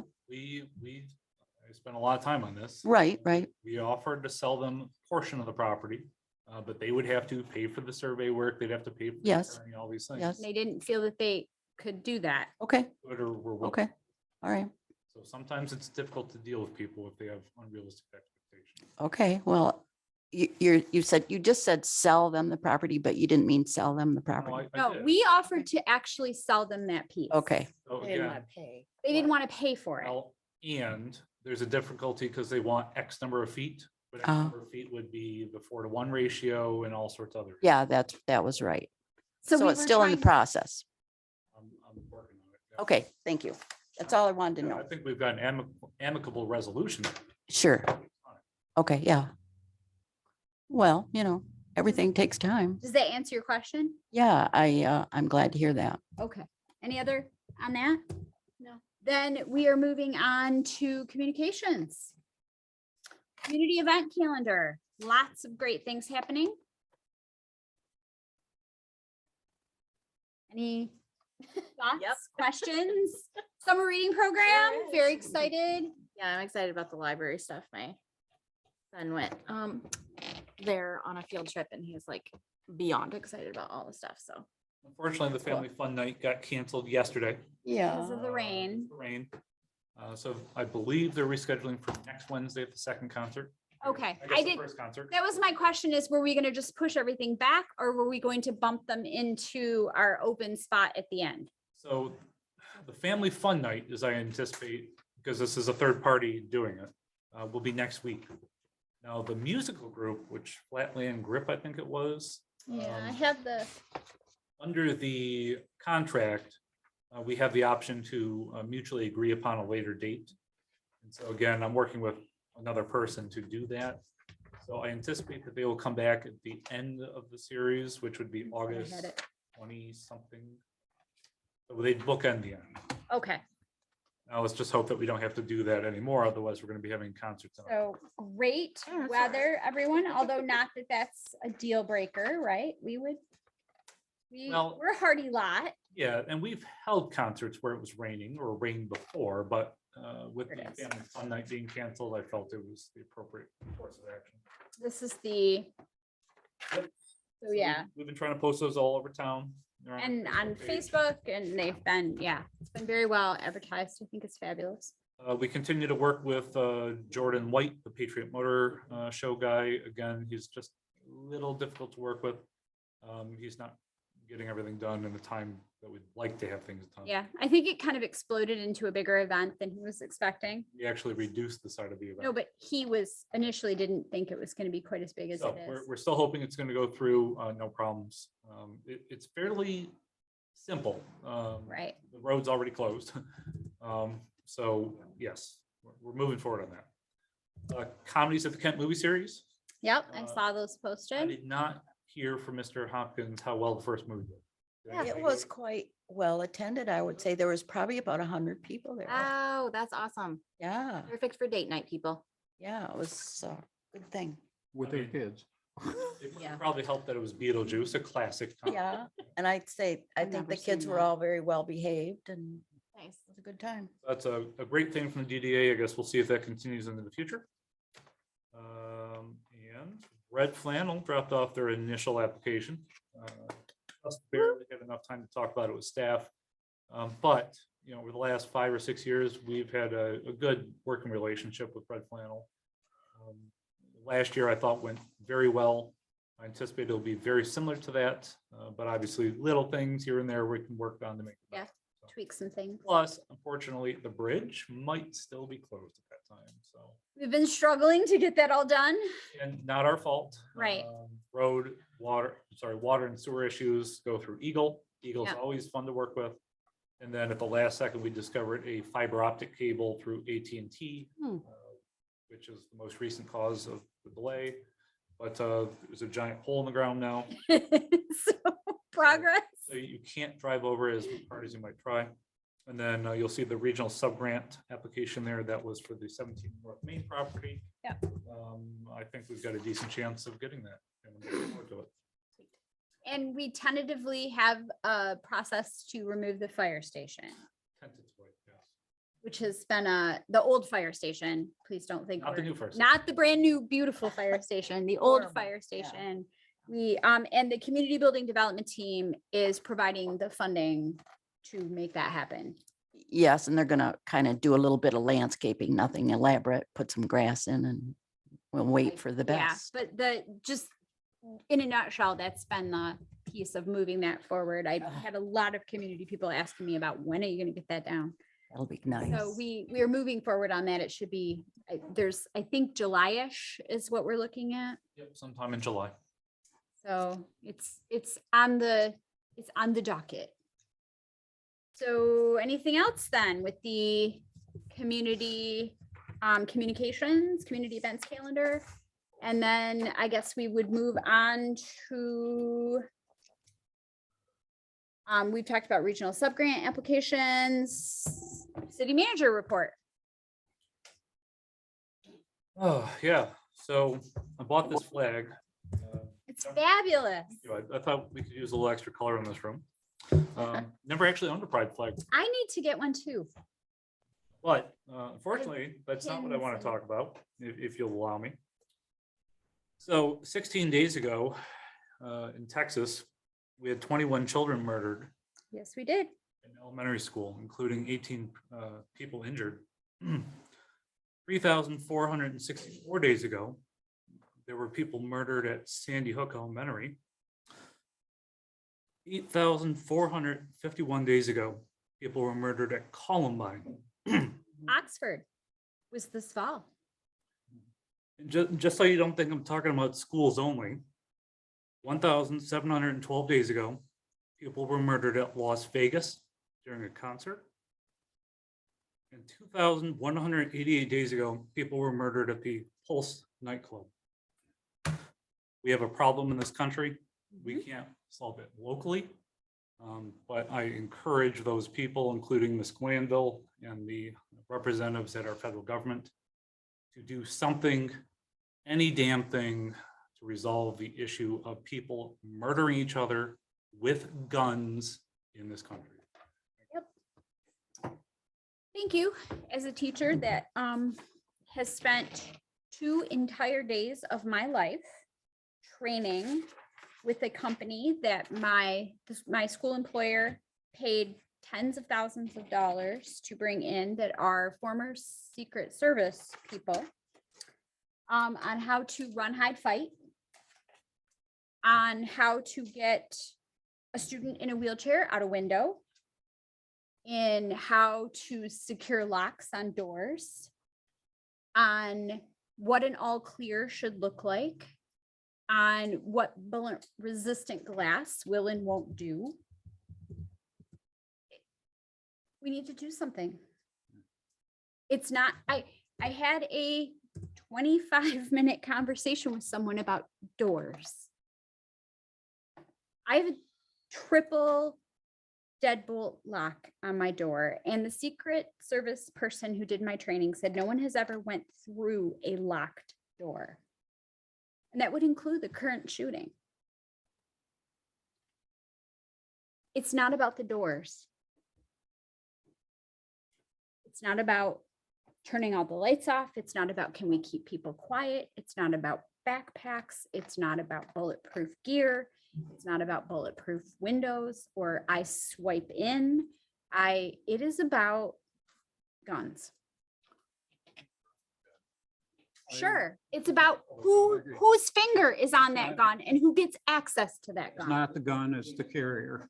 This is not a public. It's not a public comment. And I'll tell you right now that we have a problem.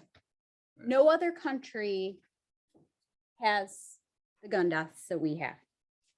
And when I tell teacher friends in Canada and England and Australia, they think we're insane when I talk about what we do as teachers, and I'm gonna guess as nurses, because there was a shooting at a hospital. We have a problem. I We will- have I will people that have concede- guns. I will concede that we have a problem. We could stay on the agenda, please. Sure. Okay. So, moving on then. Thank you, Mr. Manager. Department of Public Works, Bill, you got anything for us?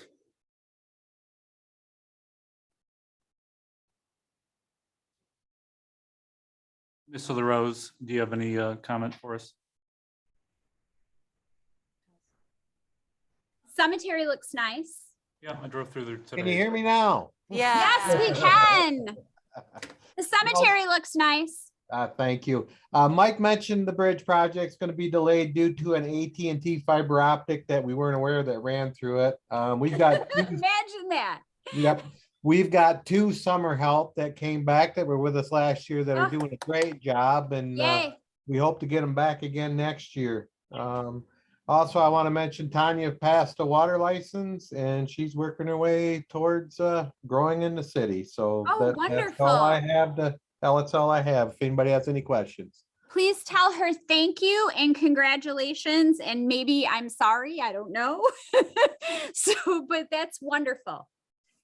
Thank you, and I'll let her know. Anything from our police department, Mr. Probst? Is he here today? I believe he is. I see Todd's phone. Area check only for a white newer model Chevy Silverado with a plate 720. That would be the fire department. That's right. And out of our golf. Sergeant Probst, if you're there, would you like to make a public comment? Last seen wearing a dark t-shirt. Approached. Guess we're gonna listen to fire. Dispatch. We've had a lot of calls today. That's police. I think it's police. That too, was but it's police. okay. That was We're police in the We're talking background. about in a teacher, yeah. I was gonna say, they've had several medical really? calls today. Okay. My Yeah, but they neighbor was listen to trying to police get her dispatch. flowers sweeted and. she They kept getting probably listen to calls. fire, police dispatch. Yeah. Well, we can get back to them. Okay, so fire. Do we have anything, Marty? Can you hear me? I can. I apologize for that. Like somebody just commented, we've had 6 calls today. Trying to keep an ear on the city council meeting and the radio. You're doing just fine. I don't have anything. Council has my packet and I'll answer any questions if there are any. Otherwise, I'll sit and be quiet. I just want to say that because I have a member of the fire department across the street from me and we were all out trying to garden today, that some of those calls were for some pretty I'm gonna go with scary medical things involving some little kids. And I'm really grateful that you all are there and you are on it and you are on it fast. And Well, just thank you for that. That individual blamed you for being late. I bet she did. I bet she did. No, she So- did. Thank you for that. You're welcome. I'll pass it on. And again, that's to me one of the biggest things about our community is whenever there's a problem, you call the fire department and they are there. And they're there in like under 5 minutes. Yep. Okay, Rebecca, do you have something for us? I just wanted to apologize that I wasn't able to be there in person tonight. We've got some illness running through the family. So Aw. Other than that, I will be at a conference coming up in Traverse City, which I also help planning as the vice chair for the MAMC. So I will be there in a couple short weeks. Other than that, you will start seeing ID cards coming out for new redistricting for all city residents. So you'll start seeing those hit the mail along with August AB applications. And we are District 91, is that correct?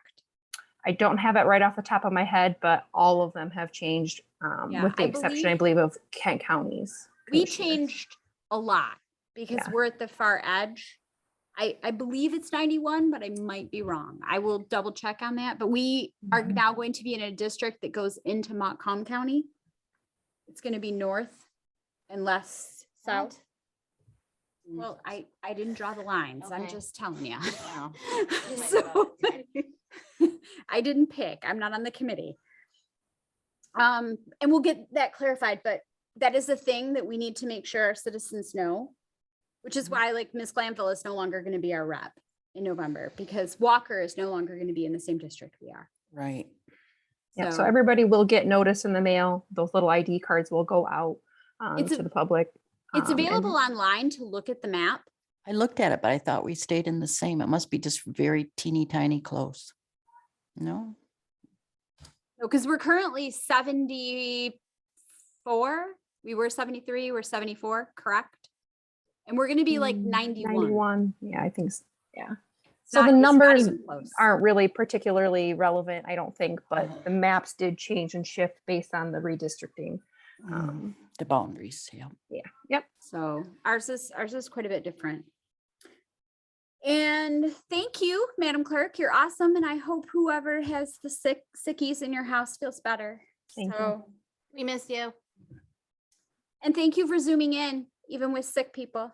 So Absolutely. thank you for that. Moving on to Finance Director, who has had to work like crazy and spread out all these things with different colored tabs to make sure they get signed in the right place and sent out on the day that they need to be sent.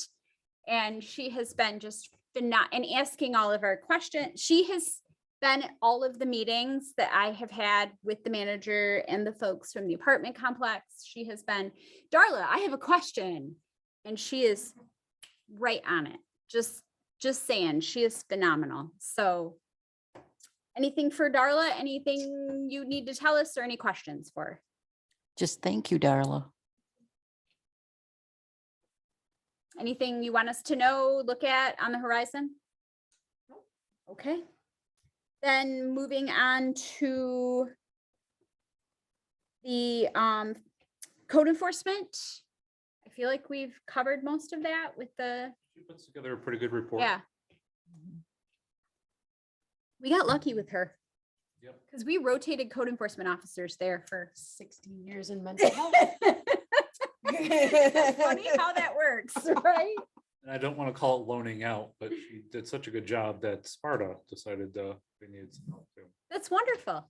I mean, I'm glad that, and then it's better for everybody to have some consistent application of how these kind of things work. And it's a hard job. So we appreciate her. Please let her know that. And then building inspection, which we still haven't taken off, even though we don't do it anymore.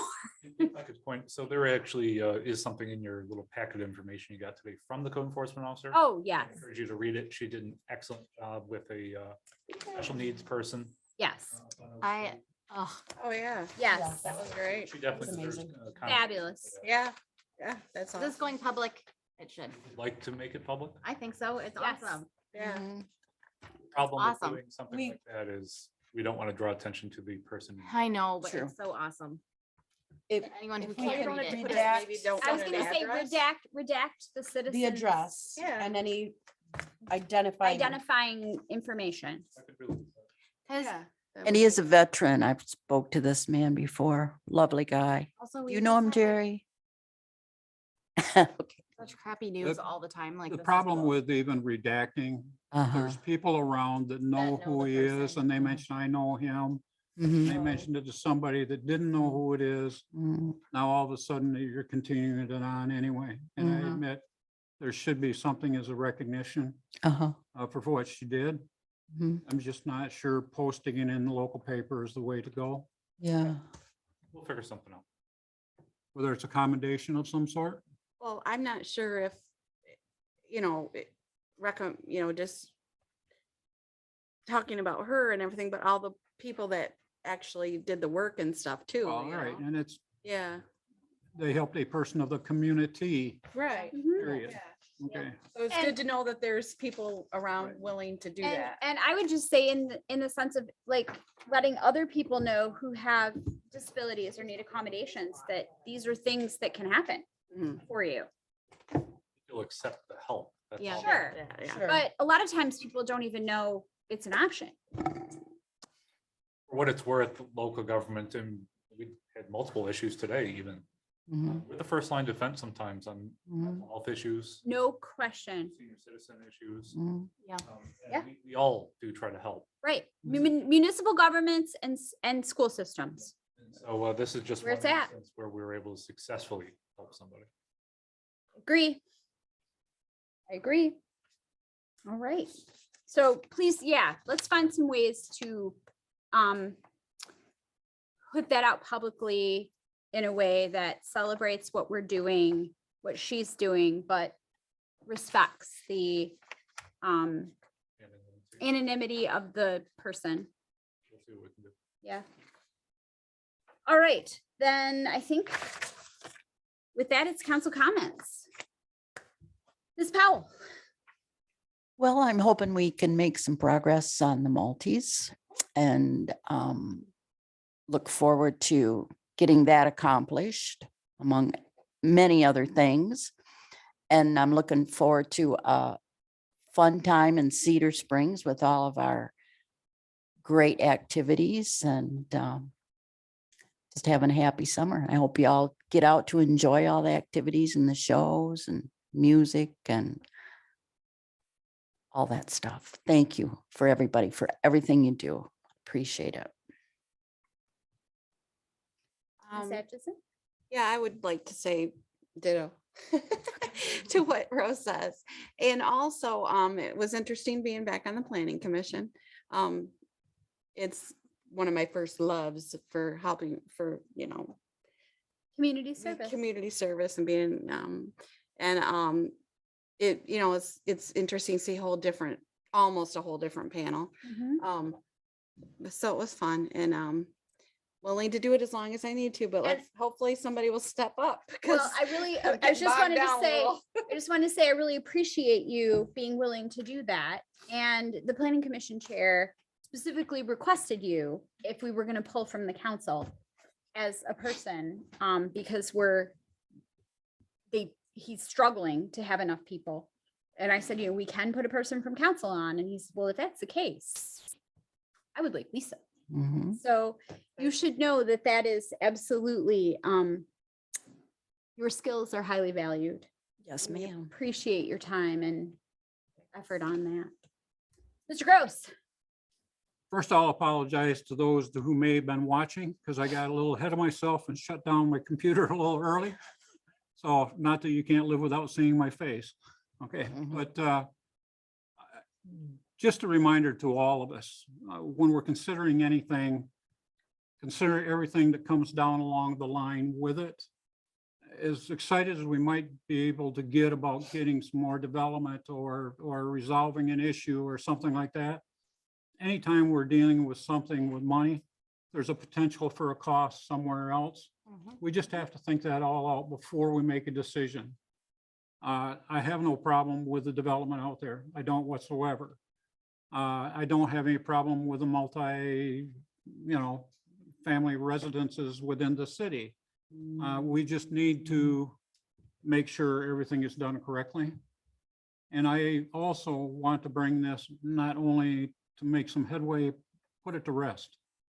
This thing with the multifamily, let's figure out where it's at. Where do we have to go with it? And let's get it done, okay? This is taking way too long.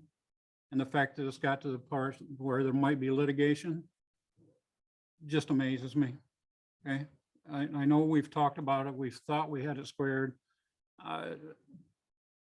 We'll figure out where it went wrong and let's get it squared away, okay? Thank you for all of the departments and the work they do. I appreciate it. I can agree with the fact of the fire department, the number of runs they have. There are days you wonder where exactly your life is going to be and where you're going to get some sleep. But it isn't done for the pay. It's done for the commitment. There's probably not a greater committed group in this community than those people, both within the community and those that live outside in the township that are committed to this area. So I appreciate everything they do. That's it. Ms. Hamel? Oh, I don't have anything as awesome to say as everybody else. Just thank you to all the departments, and I'm still working hard to get information out to people. So if you have any questions about permits or what you're allowed to do or what you're not allowed to do, let me know, because I keep bugging Mike about it. So he gives me all the answers and I'm good to answer them for you. That's all. Ms. Nixon? So I'm gonna get through it as best I can Oh, boy, emotion. because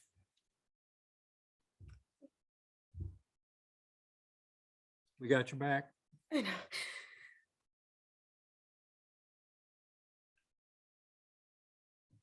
I know that some, I know that someday it could be Kyla, and it could be me. It could be me, like his parents would text. So I would say to all of our legislatures that I am not willing to sacrifice her or her teachers or anyone else's children so that people can own assault rifles. About the time you are posing in front of a flag with a religious text and an assault rifle, you have put yourself in the realm of a religious zealot. I can't send thoughts and prayers. They don't do anything. I will be voting. I will be voting, and any legislator that is funded by the NRA and acts as such, it will not be a person I will vote for, regardless of nearly any other issue. It is unacceptable. I can tell you from the ALICE training that we received at the hospital that IV tubing is not strong enough to hold the door shut. But a hospital bed locked with 4 people behind it is, and I shouldn't know that. And my daughter shouldn't know what it is to hide in her classroom. And we shouldn't have to think of hacks like how to use a chair to block a door, because a gunman may come in at any time. It could be her. She's 12. Those kids were her age. It's unacceptable as a country that we are the only civilized country this keeps happening in. The only one. And with that, I will put my soapbox away. Thank you for the city and the work that they do. That's all I have. We have all the feels. I am the parent of a autistic 15-year-old who struggles to process all of this and has been doing active shooter training since he was 4. And I will tell you that my first year teaching, the first active shooter was at Jonesboro.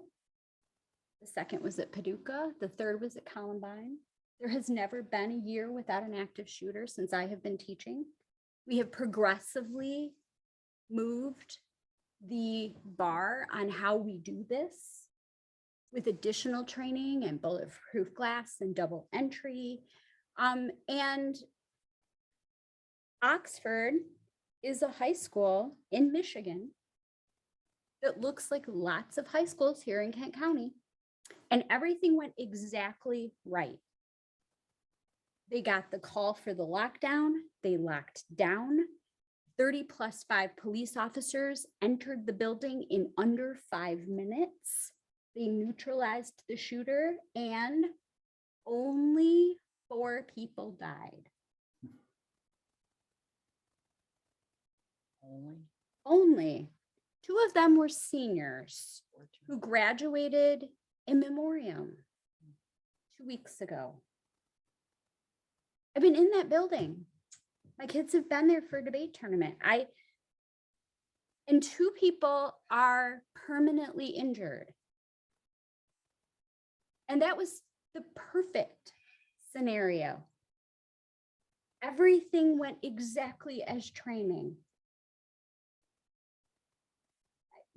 We have to do better. That's all I got. With that, adjourned. Yes, I know. I know. Sorry, Molly, I feel like I should have given you a heads up. That's okay.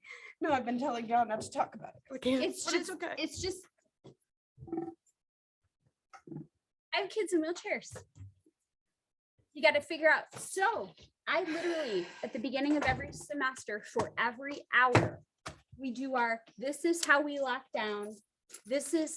I make the call when we go out the window. This is how we get everybody out the window.